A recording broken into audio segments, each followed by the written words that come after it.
These gingerbread pancakes are fluffy, moist, and have a gingerbread flavor from spices and molasses.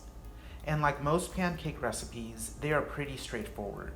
If you like gingerbread or you're feeling festive, try these pancakes, and they smell amazing as they cook.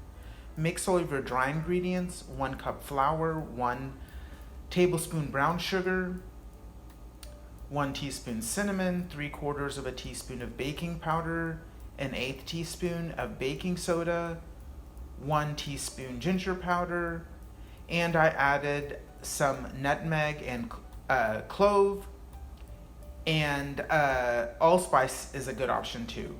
Whisk well and set aside. I'll put the amount of the spices in the description box.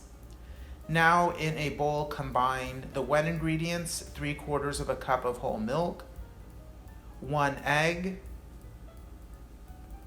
3 tablespoons of molasses, and 2 tablespoons of oil. Whisk, then add the dry ingredients.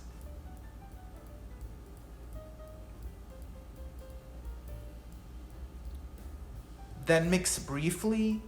You don't want to overmix. There should be lumps in the batter. Preheat a pan greased with butter and add a 1/3 cup of batter and cook until bubbles appear. Flip and cook for a few seconds more. Serve with butter and maple syrup. Enjoy.